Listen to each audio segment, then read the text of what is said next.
Hi ಎಲ್ರಿಗೂ ನಮಸ್ಕಾರ. Welcome back to my channel. ಇವತ್ತು ನಾನು ನಿಮಗೆ ವೆಜ್ ಬಿರಿಯಾನಿ ಹೇಗೆ ಮಾಡೋದು ಅಂತ ತೋರಿಸ್ತಾ ಇದ್ದೀನಿ. ತುಂಬಾ ಸಿಂಪಲಾಗಿ ಮಾಡ್ಬೋದು. ನಾನಿಲ್ಲಿ ದಮ್ ಬಿರಿಯಾನಿ ಮಾಡ್ತಾ ಇಲ್ಲ, ಡೈರೆಕ್ಟಾಗಿ ಈಗ ಚಿಕನ್ ಬಿರಿಯಾನಿ ಎಲ್ಲ ಹೇಗೆ ಮಾಡ್ತೀವೋ ಆ ಥರ ವೆಜ್ ಬಿರಿಯಾನಿ ಮಾಡಿ ತೋರಿಸ್ತಾ ಇದ್ದೀನಿ. ತುಂಬಾ ಟೇಸ್ಟಿಯಾಗಿರುತ್ತೆ. ಇಂಗ್ರೀಡಿಯೆಂಟ್ಸು ಈರುಳ್ಳಿ, ಟೊಮ್ಯಾಟೊ, ಹಾಗೆ ಬೀನ್ಸು, ಕ್ಯಾರೆಟು, ಬಟಾಣಿ, ಕಸೂರಿ ಮೇಥಿ ತೊಗೊಂಡಿದ್ದೀನಿ ಹಾಗೆ ಸ್ವಲ್ಪ ಮೊಸರು ತೊಗೊಂಡಿದ್ದೀನಿ, 1/4 ಕಪ್ ಆಗೋಷ್ಟು. ಹಾಗೆ ಮಸಾಲೆಗೆ ಏನೇನು ಬೇಕು ನೋಡ್ಕೊಂಬರೋಣ. ಇಲ್ಲಿ ನಾನು ಗುಂಟೂರು ಮೆಣಸಿನ್ಕಾಯಿ ಮತ್ತು ಬ್ಯಾಡಗಿ ಮೆಣಸಿನ್ಕಾಯಿ ತೊಗೊಂಡಿದ್ದೀನಿ. ಚಕ್ಕೆ, ಲವಂಗ ಹಾಗೆ ಏಲಕ್ಕಿ 2 ತೊಗೊಂಡಿದ್ದೀನಿ. ಹಾಗೆ ಒಗ್ಗರಣೆಗೆ ಬಿರಿಯಾನಿ ಸ್ಪೈಸಸ್ ತೊಗೊಂಡಿದ್ದೀನಿ. ನೀವು ಬೇಕಂದರೆ ಎಕ್ಸ್ಟ್ರಾ ಇನ್ನೂ ಹಾಕೋಬೋದು. ನಾನಿಲ್ಲಿ ಬರೀ ಸ್ಟಾರ್ ಮೊಗ್ಗು, ಮರಾಠಿ ಮೊಗ್ಗು ತೊಗೊಂಡಿದ್ದೀನಿ. ಹಾಗೆ 1 ಹಿಡಿ ಆಗೋಷ್ಟು ಕೊತ್ತಂಬರಿ ಮತ್ತು ಪುದೀನ, ಹಾಗೆ 2-3 ಗೆಡ್ಡೆ ಆಗೋಷ್ಟು ಬೆಳ್ಳುಳ್ಳಿ, ಶುಂಠಿ, ಹಾಗೆ 1 ಪಾವಿಗೆ 3 ಮೆಣಸಿನ್ಕಾಯಿ ಆಗೋ ಥರ ಗುಂಟೂರು ಮೆಣಸಿನ್ಕಾಯಿ ತೊಗೊಂಡಿದ್ದೀನಿ. ಹಾಗೆ ಬ್ಯಾಡಗಿ ಮೆಣಸಿನ್ಕಾಯಿ ಜಸ್ಟ್ ಕಲರಿಗೋಸ್ಕರ ಹಾಕ್ಕೊತೀವಿ ಅಷ್ಟೇ. ಈ ಕಲರಿಗೋಸ್ಕರ ನೀವು ಎಷ್ಟು ಕಲರ್ ಬೇಕಾಗುತ್ತೆ ಅಷ್ಟು ನೋಡ್ಕೊಂಡು ಹಾಕ್ಕೋಬೋದು. ಇದು ಗುಂಟೂರು ಮೆಣಸಿನ್ಕಾಯಿ ಹಾಕೋದು ಖಾರಕ್ಕೋಸ್ಕರ.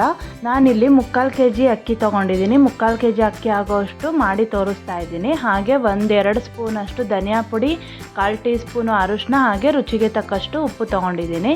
ಇವಾಗ ಹೇಗೆ ಮಾಡೋದು ಅಂತ ನೋಡ್ಕೊಂಬರೋಣ. ಫಸ್ಟು ಮಸಾಲೆನ ರೆಡಿ ಮಾಡ್ಕೊಳ್ಳೋಣ. ಇಲ್ಲಿ ಯಾವುದೇ ರೀತಿ ಹುರಿಯೋದೆಲ್ಲ ಇಲ್ಲ, ಡೈರೆಕ್ಟಾಗೆ ಹಾಕೋಬೋದು, ಆಮೇಲೆ ಮಸಾಲೆಯಲ್ಲಿ ಹುರ್ಕೋಬೋದು.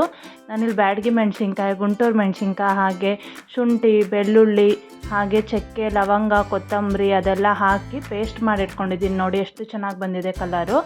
ಬ್ಯಾಡಗಿ ಮೆಣಸಿನ್ಕಾಯಿ ಹಾಕೋದ್ರಿಂದ ಈ ಥರ ತುಂಬ ಚೆನ್ನಾಗಿ ಕಲರ್ ಬರುತ್ತೆ. ನಾನಿವಾಗ ಒಂದು ಪಾತ್ರೆ ಇಟ್ಕೊಂಡಿದ್ದೀನಿ, ಸ್ವಲ್ಪ ದೊಡ್ಡ ಪಾತ್ರೆ ಇಟ್ಕೊಂಡಿದ್ದೀನಿ. 3/4 kg ಮಾಡ್ತಾಯಿದ್ದೀನಿ, ಅದಕ್ಕೋಸ್ಕರ. ನೀವು 1 kg ಮಾಡಬೇಕು ಅಂದರೆ ಅದು ಕ್ವಾಂಟಿಟಿ ಸ್ವಲ್ಪ ಜಾಸ್ತಿ ತೊಗೊಳ್ಳಿ. ನಾನಿಲ್ಲಿ ಬಿರಿಯಾನಿ ಸ್ಪೈಸಸ್ ಹಾಕ್ಕೊಂಡಿದ್ದೀನಿ. ಹಾಗೆ ಈರುಳ್ಳಿ, ಒಂದು ದೊಡ್ಡ ಈರುಳ್ಳಿನ ಉದ್ದುದ್ದ ಕಟ್ ಮಾಡ್ಕೊಂಡು ಹಾಕ್ಕೊಂಡಿದ್ದೀನಿ. ಈರುಳ್ಳಿನೂ ಅಷ್ಟೇ ಚೆನ್ನಾಗಿ ಎಣ್ಣೆಯಲ್ಲಿ ಫ್ರೈ ಆಗಬೇಕು, ಅಲ್ಲಿವರೆಗೂ ಫ್ರೈ ಮಾಡಿ. ಈರುಳ್ಳಿ ಚೆನ್ನಾಗಿ ಫ್ರೈ ಆದಷ್ಟು ಟೇಸ್ಟಿ ಇರುತ್ತೆ. ಹಾಗೆ ಅದ್ರ ಜೊತೆಗೆ ಟೊಮ್ಯಾಟೊನು ಸೇರಿಸ್ಕೋಬೇಕಾಗತ್ತೆ. ಈರುಳ್ಳಿ ಕೆಂಪು ಆದಮೇಲೆ, ಈರುಳ್ಳಿ ಎಲ್ಲ ಕೆಂಪು ಆಗ್ತಿದೆ ನೋಡಿ, ಇವಾಗ ಟೊಮ್ಯಾಟೊನ ಸೇರಿಸ್ಕೊತಾ ಇದ್ದೀನಿ. ಟೊಮ್ಯಾಟೊನೂ ಅಷ್ಟೇ ಇಲ್ಲಿ 3 ತೊಗೊಂಡಿದ್ದೀನಿ. ದೊಡ್ಡದು ಇರೋವಂಥ ಹುಳಿ ಟೊಮ್ಯಾಟೊನ ಯೂಸ್ ಮಾಡ್ತಾ ಇದ್ದೀನಿ, ಸ್ವೀಟ್ ಟೊಮ್ಯಾಟೊ ಯೂಸ್ ಮಾಡ್ತಾ ಇಲ್ಲ. ಇಲ್ಲಿ ಹುಳಿ ಟೊಮ್ಯಾಟೊ ಹಾಕೋದ್ರಿಂದ ಒಳ್ಳೆ ಫ್ಲೇವರ್ ಬರುತ್ತೆ, ಅದಕ್ಕೋಸ್ಕರ. ಅದೂ ಅಷ್ಟೇ ಟೊಮ್ಯಾಟೊನು ಮೆತ್ತಗಾಗೋ ತನಕ ಬೇಯಿಸ್ಕೋಬೇಕಾಗತ್ತೆ. ನೋಡಿ ಇವಾಗ ಮೆತ್ತಗಾಗಿದೆ ಅರ್ಧ. ನಾನು ಈ ಟೈಮಲ್ಲಿ ಪುದೀನಾನ ಸೇರಿಸ್ಕೊತಿದ್ದೀನಿ. ಪುದೀನೂ ಅಷ್ಟೇ 1 ಹಿಡಿ ಆಗೋಷ್ಟು ನಾನು ತೊಗೊಂಡಿದ್ದೀನಿ. ತುಂಬ ಟೇಸ್ಟಿ ಇರುತ್ತೆ. ಪುದೀನ ಸ್ವಲ್ಪ ಜಾಸ್ತಿನೇ ಹಾಕ್ಕೊಳ್ಳಿ, ಒಳ್ಳೆ ಫ್ಲೇವರ್ ಬರುತ್ತೆ ವೆಜ್ ಬಿರಿಯಾನಿಗೆ ಪುದೀನ ಜಾಸ್ತಿ ಸೇರಿಸ್ಕೊಳ್ಳೋದ್ರಿಂದ. ಹಾಗೆ ಅದೂ ಅಷ್ಟೇ ಎಣ್ಣೆಯಲ್ಲಿ ಫ್ರೈ ಮಾಡಬೇಕು.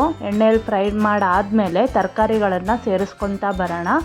ನಾನಿಲ್ಲಿ ಬೀನ್ಸು ಮತ್ತು ಕ್ಯಾರೆಟು ಮತ್ತು ಇದು ಬಟಾಣಿ ತೊಗೊಂಡಿದ್ದೀನಿ. ನಿಮಗೆ ಬೇಕು ಅಂದರೆ ಇನ್ನೂ ಬೇಕಾದ್ರೆ ನೀವು ಜಾಸ್ತಿನೇ ಹಾಕೋಬೋದು. ನಾನಿಲ್ಲಿ ಮೀಡಿಯಮ್ಮಾಗಿ ಹಾಕ್ಕೊಂಡಿದ್ದೀನಿ, ತುಂಬ ತರಕಾರಿ ಬೇಡ ಅಂತ. ತುಂಬ ತರಕಾರಿ ತಿನ್ನೋರು ಸ್ವಲ್ಪ ಜಾಸ್ತಿ ಹಾಕ್ಕೊಳ್ಳಿ. ಹಾಗೆ ಎಕ್ಸ್ಟ್ರಾ ಆಲೂಗಡ್ಡೆ ಮತ್ತು ಹೂಕೋಸು ಅದೆಲ್ಲ ಸೇರಿಸ್ಕೋಬೋದು, ಇದಕ್ಕೆ ಚೆನ್ನಾಗಿರುತ್ತೆ. ನಾನಿಲ್ಲಿ ಬರೀ ಬೀನ್ಸು, ಕ್ಯಾರೆಟು, ಬಟಾಣಿ 3 ತರಕಾರಿ ಮಾತ್ರ ನಾನು ಸೇರಿಸ್ಕೊಂಡಿದ್ದೀನಿ. ನೀವು ಎಕ್ಸ್ಟ್ರಾ ಬೇಕಾದ್ರೆ ಸೇರಿಸ್ಕೋಬೋದು. ಇದೂ ಅಷ್ಟೇ ಎಣ್ಣೆಯಲ್ಲಿ ಫ್ರೈ ಮಾಡ್ಕೊಳ್ಳೋಣ. ಅದಕ್ಕಿಂತ ಮುಂಚೆ ಉಪ್ಪು, ಅರಿಶಿನ ಮತ್ತು ಧನಿಯಾ ಪುಡಿ 3 ಸೇರಿಸ್ಕೊಂಡ್ರೆ ಆ ಉಪ್ಪೆಲ್ಲ ತರಕಾರಿಗೆ ಚೆನ್ನಾಗಿ ಹೊಂದ್ಕೊಳ್ಳುತ್ತೆ, ಅದಕ್ಕೋಸ್ಕರ. ಉಪ್ಪಿನ ಜೊತೆ ಇವಾಗ ತರಕಾರಿನ ಬೇಯಿಸ್ಕೊಳ್ಳೋಣ ಸ್ವಲ್ಪ ಹೊತ್ತು. ನೋಡಿ ಇವಾಗೆಲ್ಲ 3 ಸ್ಪೈಸಸ್ ಹಾಕ್ಕೊಂಡಿದ್ದೀನಿ. ಈಗ ಎಣ್ಣೆಯಲ್ಲೇ ಅದನ್ನು 1-2 ನಿಮಿಷ ಫ್ರೈ ಮಾಡ್ಕೋಬೇಕು. 2 ನಿಮಿಷ ಫ್ರೈ ಆದಮೇಲೆ ನಾವು ಅದೇನು ರುಬ್ಬಿಟ್ಕೊಂಡಿರ್ತೀವಲ್ವ ಮಸಾಲೆ, ಅದನ್ನ ಇವಾಗ ಸೇರಿಸ್ಕೋಬೇಕಾಗತ್ತೆ. ನೋಡಿ ಇವಾಗ ಹಾಕ್ಕೊತಾ ಇದ್ದೀನಿ ಮಸಾಲೆ. ಇದಕ್ಕೆ ಯಾವುದೇ ರೀತಿ ನೀರು ಆ್ಯಡ್ ಮಾಡೋಕ್ಕೆ ಹೋಗಬೇಡಿ. ಇವಾಗಲೇ ಮಸಾಲೆ ಚೆನ್ನಾಗಿ ಎಣ್ಣೆಯಲ್ಲೇ ಫ್ರೈ ಆಗಬೇಕು, ಅದಕ್ಕೋಸ್ಕರ ನಾನು ನೀರು ಹಾಕ್ಕೊಂಡಿಲ್ಲ ಸ್ವಲ್ಪನೂ. ಈ ಎಣ್ಣೆಯಲ್ಲೇ ಆ ಮಸಾಲೆ ಚೆನ್ನಾಗಿ ಫ್ರೈ ಆಗಬೇಕು. ಅದ್ರ ಜೊತೆಗೆ ಸ್ವಲ್ಪ ಮೊಸರನ್ನು ಸೇರಿಸ್ಕೊತಾ ಇದ್ದೀನಿ. ಮೊಸರನ್ನು ಹಾಕೋದ್ರಿಂದ ಒಳ್ಳೆ ಹುಳಿ ಫ್ಲೇವರ್ ಚೆನ್ನಾಗಿರುತ್ತೆ, ಅದಕ್ಕೋಸ್ಕರ. ನಾನಿಲ್ಲಿ ಲಿಂಬೆಹಣ್ಣು ಯೂಸ್ ಮಾಡ್ತಾ ಇಲ್ಲ, ಬರೀ ಮೊಸರು ಮಾತ್ರ ಹಾಕ್ಕೊತಾ ಇದ್ದೀನಿ. ಈ ಮೊಸರು ಅದನ್ನು ಆ ಮಸಾಲೆನೂ ಎಲ್ಲ ಸೇರಿಬಿಟ್ಟು ಎಣ್ಣೆ ಬಿಟ್ಕೊಂಡು ಚೆನ್ನಾಗಿ ಫ್ರೈ ಆಗಬೇಕು, ಅಲ್ಲಿವರೆಗೂ ಬೇಯಿಸ್ಕೋಬೇಕು. ಸ್ವಲ್ಪ ಹೊತ್ತು ಮುಚ್ಚಳ ಮುಚ್ಚಿ ಬೇಯಕ್ಕೆ ಇಟ್ಬಿಡೋಣ. ಆವಾಗ ಬೀನ್ಸು, ಕ್ಯಾರೆಟು ಎಲ್ಲ ಚೆನ್ನಾಗಿ ಒಂದು ಅರ್ಧ ಪ್ರಮಾಣವಾಗಿ ಬೆಂದರೆ ಸಾಕಾಗತ್ತೆ. ನೋಡಿ ಇವಾಗ ಮುಚ್ಚಳ ತೆಗ್ದಿದ್ದೀನಿ, ಅರ್ಧ ಬೆಂದಿದೆ. ಈ ಟೈಮಲ್ಲಿ ನಾನಿವಾಗ ಇದು ಎಣ್ಣೆ ಎಲ್ಲ ಬಿಟ್ಕೊಂಡಿದೆ ಇವಾಗ. ಈ ಟೈಮಲ್ಲಿ ನಾನು ಇವಾಗ ಕಸೂರಿ ಮೆಥಿನ ಹಾಕ್ಕೊತಾ ಇದ್ದೀನಿ. ಈ ಟೈಮಲ್ಲಿ ಹಾಕೋದ್ರಿಂದ ಒಳ್ಳೆ ಫ್ಲೇವರ್ ಬಿಟ್ಕೊಡುತ್ತೆ. ಅದಕ್ಕೋಸ್ಕರ ನಾನಿಲ್ಲಿ ಮೆಂತ್ಯ ಸೊಪ್ಪು ಯೂಸ್ ಮಾಡ್ತಾ ಇಲ್ಲ, ಕಸೂರಿ ಮೆಥಿ ಯೂಸ್ ಮಾಡ್ತಾ ಇದ್ದೀನಿ. ಬೇಕಾದರೆ ನೀವು ಮೆಂತ್ಯ ಸೊಪ್ಪು ಕೂಡ ಯೂಸ್ ಮಾಡ್ಬೋದು. ಕಸೂರಿ ಮೆಥಿ ಹಾಕೋದ್ರಿಂದ ಅದೊಂಥರ ಘಮ ಚೆನ್ನಾಗಿರುತ್ತೆ, ಅದಕ್ಕೋಸ್ಕರ. ಹಾಗೆ ಅದ್ರ ಜೊತೆಗೆ ನಾನು 3 ಪಾವ್ ಅಕ್ಕಿಗೆ 6 ಗ್ಲಾಸ್ ನೀರು ಹಾಕ್ಕೊತಾ ಇದ್ದೀನಿ. ಅದೇ ಲೋಟದಲ್ಲಿ 3 ಗ್ಲಾಸ್ ತೊಗೊಂಡಿದ್ದೆ, ಇವಾಗ 6 ಗ್ಲಾಸ್ ನೀರು ಹಾಕ್ಕೊಂಡಿದ್ದೀನಿ. ಅದು ಚೆನ್ನಾಗಿ ಕುದಿ ಬರೋಕ್ಕೆ ಬಿಡಬೇಕು ನೀರು. ನೋಡಿ, ನಾನು ಇವಾಗ 6 ಗ್ಲಾಸ್ ನೀರು ಆ್ಯಡ್ ಮಾಡ್ಕೊಂಡಿದ್ದೀನಿ. ಚೆನ್ನಾಗಿ ಅದು ಕುದಿಯೋಕ್ಕೆ ಬರಬೇಕು. ಕುದಿ ಬಂದಮೇಲೆ ಅಕ್ಕಿ ಹಾಕ್ಕೋಬೇಕಾಗತ್ತೆ. ನಾನಿಲ್ಲಿ ಒಂದ್ಸಲಿ ಎಲ್ಲ ನೀರಲ್ಲಿ ಮಿಕ್ಸ್ ಮಾಡ್ಕೊತಾ ಇದ್ದೀನಿ. ಈ ಟೈಮಲ್ಲಿ ಉಪ್ಪೆಲ್ಲ ಸರಿ ಇದೆಯಾ ಅಂತ ಚೆಕ್ ಮಾಡ್ಕೊಬೋದು. ಹಾಗೆ ಅದ್ರ ಜೊತೆಗೆ ನಾನು ಬಿರಿಯಾನಿ ಮಸಾಲ ಪೌಡ್ರು ಯೂಸ್ ಮಾಡ್ತಾ ಇದ್ದೀನಿ. ನೀವು ಯಾವ್ದು ಬ್ರ್ಯಾಂಡ್ ಬೇಕಾದರೂ ಯೂಸ್ ಮಾಡ್ಕೋಬೋದು. ನಾನಿಲ್ಲಿ ಬಿರಿಯಾನಿ ಪೌಡ್ರನ್ನ ನಾನಾಗೆ ಮಾಡಿಲ್ಲ, ಇದು ನಾನು ಒಂದು ಪ್ಯಾಕೆಟಿಂದ ಯೂಸ್ ಮಾಡಿರೋದು. ನಾನು ಅದನ್ನು ಯೂಸ್ ಮಾಡಿದ್ದೀನಿ. ಇವಾಗ ಕುದಿ ಬಂದಮೇಲೆ ನಾನು ಅಕ್ಕಿ ಸೇರಿಸ್ತಾ ಇದ್ದೀನಿ. ಬಟ್ ಇಲ್ಲಿ ಸ್ವಲ್ಪ ವಿಡಿಯೋ ಸ್ಕಿಪ್ ಆಗಿದೆ, ಅದು ಕುದಿ ಬಂದಮೇಲೆ ನಾನು ಆ್ಯಡ್ ಮಾಡಿದ್ದೀನಿ. ಇಲ್ಲಿ ಸ್ಕಿಪ್ ಆಗಿದೆ, ಅದಕ್ಕೋಸ್ಕರ ನಿಮಗೆ ಕಾಣಿಸ್ಲಿಲ್ಲ ಅದು ಕುದಿ ಬಂದಿರೋದು.